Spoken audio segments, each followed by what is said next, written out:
Hey, what's up? It's Brandon Cornett, author of The Holdbacks, The Mall, and other books. And today we're going to talk about story structure. If you're just jumping into this video, know that it's part of a bigger series. There's 10 videos in this series, or there soon will be. And we're going to talk about all aspects of the novel writing process from start to finish. But today, here in this video, we're going to talk about story structure, how to structure your novel.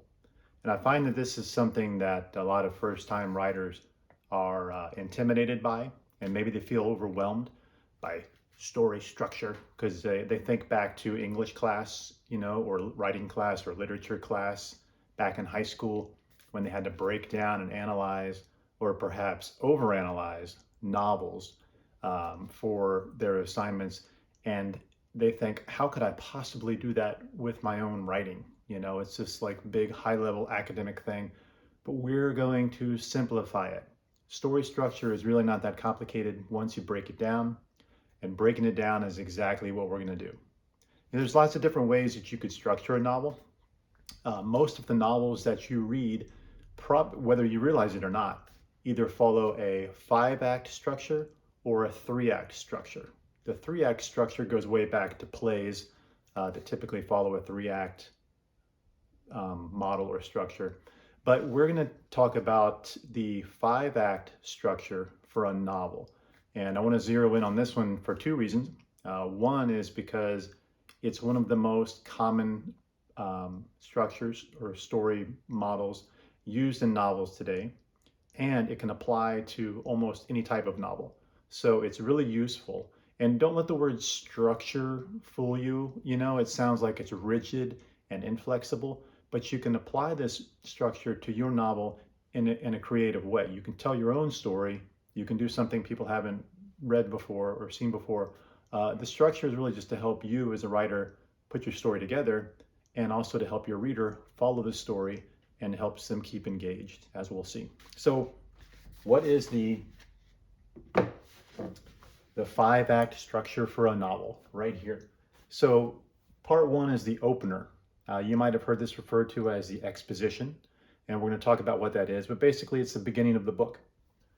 Part two is the inciting incident. This is where something happens to set the story in motion, to create conflict and drama, and it incites, like you would incite a mob, or you would incite a bomb, maybe. It sets something off and it puts the character off on their path, their trajectory that's going to carry them through the rest of the novel. Part three is rising action. You might have seen a model of a story or a novel structure where it's kind of follows a pyramid. You start off with your opener, and then you have your inciting incident, and then that creates rising action because we have conflict and drama and tension. And then the rising action goes up and up and up until you hit the climax, part four. Make sure you can see that there. Okay, so we've got the opener, the inciting incident, the rising action, the climax. That's when the fireworks really go off. That's the point of highest tension or highest action in the story. And then you have an ending. All right, the climax and the ending are different. We're going to talk about that. So let's start with, naturally, the opener. The opener is just the beginning of your novel. This is where the reader gets a chance to understand where the story takes place, when it takes place, what the setting is, and most importantly, it's where you introduce your protagonist. Your protagonist is your main character, right? Proto meaning first in importance, agonistes meaning character or actor. So the protagonist, put those things together, it's your most important character. It's your main character. Okay, so in the opener, first part of the novel structure, we're getting to know the character. Maybe we're seeing how they live their life, and we're starting to see that there might be a hint of a problem ahead, right? Because if you end your first chapter and everything is going well for the protagonist, the reader doesn't really have any reason to keep turning the pages. So also within the opener, you're introducing your character, you're establishing the setting, you're establishing the mood and the tone of the novel. Is it funny? Is it a comedy? Is it kind of dark and brooding? Is it a horror? Is it a science fiction novel? Are you introducing they're taking the reader to some exciting new place. So all of that happens within the opener. So we move on to part two, the inciting incident. So this is where really the story takes off. Okay, so think of the Hunger Games. You've probably either read the book, seen the movie, or you kind of know what it's about. So in the Hunger Games, the inciting incident is when Katniss steps forward and says, I volunteer as tribute to take the place of her sister, right? Her younger sister was going to have to go to the Hunger Games and fight to the death and all of that. Katniss stepped up and said, I'll do it. So that, in the book, that happens, I believe, at the end of the second chapter or during the second chapter. Now that is your inciting incident. So in the first chapter of the Hunger Games, the opener, we're learning about this dystopian world where Katniss Everdeen lives. And then we have the inciting incident where she volunteers as tribute. And then boom, the story, that sets the tone for the rest of the story, and everything flows from there.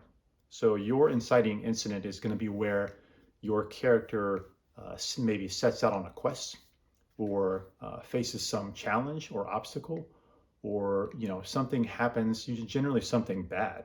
The inciting incident usually isn't good because it has to create drama and tension and conflict, and that's what keeps readers turning pages. So the inciting incident is usually something bad or adverse or challenging or troubling that happens to the main character. It sets them on their journey.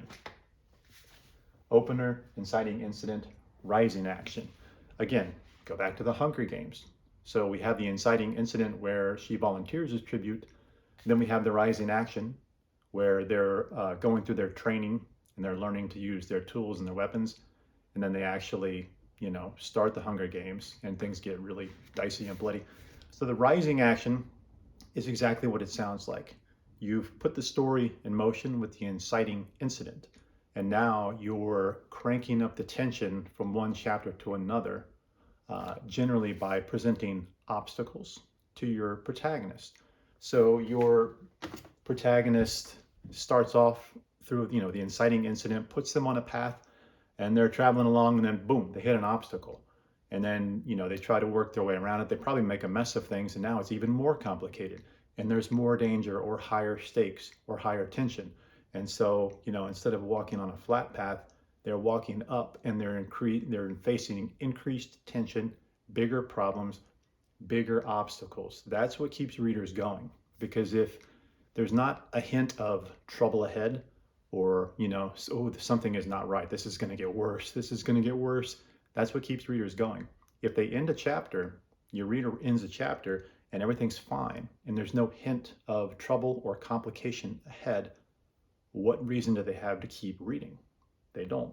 So that's why you have to keep the tension rising throughout the novel until you get to your climax. The climax is the point of highest action or excitement. It's the most thrilling part of the story. And that might, depending on the book, that might just be like a confrontation between two people. If it's like a sci-fi movie, it might be like an epic battle.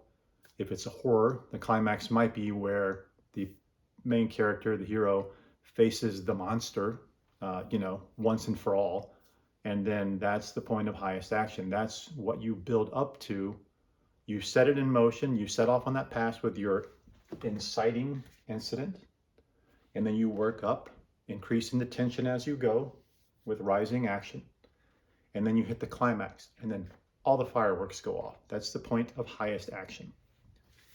After the climax, you have the ending for your book, obviously. So that's part 5. Now, you can't end with the climax. I mean, you could, but think about some of the books you've read that you've liked, and you have this climax where it's like really thrilling. It's the big confrontation, it's the big battle, whatever, however it takes place. If the book ended right at the end of that, it would, probably it would fall flat. You'd be like, okay, that's great. I know what happens now, but how does the character go? Where does the character go from here? What is the character's life going to be like? What's the world going to be like going forward? And that's why you usually put a little more material after the climax. You don't typically end with the climax because readers will be a little unfulfilled. They want to know, they've spent a lot of time with this character. They want to know if he or she is going to be okay, or what life is going to be like. So you have an ending, you know, and generally the ending is during the climax, the point of highest tension, the character either failed or succeeded. And now the world is going to be different in some way. Their life is going to be different in some way. And it might be a subtle difference. You know, if you're writing kind of like a romance, maybe their life is going to be different because they decided not to pursue a person, or they're going to be with this person from now on. And now, you know, you have to end it somehow. If it's a more action based novel, you have the climax, and then you have the ending to show people what the new world is going to be like. You know, like an apocalyptic type of novel, the kind of stuff that I write. You know, like in the Holdbacks, you have the climax, the highest point of action, but then I also have the ending after that. So there's like an epic battle, but then people want to know what happens afterward. Are these people going to be okay? What's their life going to be like? Where do they go from here? So that's why you have typically, it might even just be one chapter after your climax, right? That could be called your epilogue. Some people label it as an epilogue, or they'll just label it as the last chapter of the book numerically, and just keep it going chapter by chapter. Sometimes you have one chapter after the climax, sometimes you have a couple, but usually the climax is toward the end of the novel. Okay? You don't want the climax to be in the middle and then have like 8 chapters afterward, because people are like, what's the point? I've read the climax, you know, the fireworks went off. Why do I have 100 pages left of this book? So you've got your opener, you're establishing the tone and the setting of the book, you're introducing your main character, maybe you're hinting at the trouble that's going to come, the complication, the conflict. You've got your inciting incident, which is what really sets the story off, you know, Katniss volunteers for the Hunger Games, that sort of thing. It puts the character on their path that they're going to follow through the rest of the story. And along the way, they're going to encounter rising tension and rising action. And that comes in the form of obstacles and challenges that just keep getting worse. No matter what the hero does, it just keeps getting worse, because it has to, right? That's what we want to read. And then it gets worse and worse until it gets really bad, or really exciting, or really thrilling. And that is the climax. That is the highest point of tension. It's the peak, it's the apex. The fireworks go off, the most thrilling part of the story. And after that, you have an ending where you tie up some loose ends, maybe, you know. I mean, you might have another book after where there might be a sequel, it might be part of a series, but you can't just leave the reader hanging. You have to tie it up in some way, resolve the story, let people know what life is going to be like for the character from now on, and what the world's going to be like. And that's your ending. So there you go. Those are the 5 parts of a novel structure. Again, you can apply this model to any type of novel, whether you're writing mainstream literary fiction or horror, the kind of stuff I gravitate toward. It can apply there as well, or a Western, sci-fi, romance, fantasy, you name it. Any novel can follow the 5-part structure. And the reason is because it makes sense. It just follows storytelling models that humans have been using for, you know, thousands of years. You tell a story, you introduce things, there's a character, you know, you get people interested, things get dicey, you increase the tension, you raise the stakes, boom, there's a climax, and then you have an ending. So that's it. When you think about all of the books you've read, they probably follow this model some way or another. And what you might want to do is read a book that you've really enjoyed and kind of go through it analytically, even just skimming it, and see how the author followed this model, or if they followed this model, and see how they approach the beginning chapters, the opening, and try to see if you can find out where the inciting incident took place, where the character suddenly went off on a quest or a challenge or a journey, and pay attention to how the writer increased the tension throughout with rising action, and then see if you can spot the climax, which should be the easiest part, and then notice what the author does after the climax. How do they tie things up? And you can learn a lot from that kind of analysis. So that's it. I hope you enjoyed this lesson, and I hope it helps you in your fiction writing, and maybe it'll simplify the novel writing process for you. If you like this video, give it a thumbs up. If you want to see more content like this, go ahead and subscribe. I'm going to be doing a lot more videos like this to just break down the writing process, analyze the fiction writing craft to help beginning writers understand it and tell their own story. So thanks for watching and happy writing.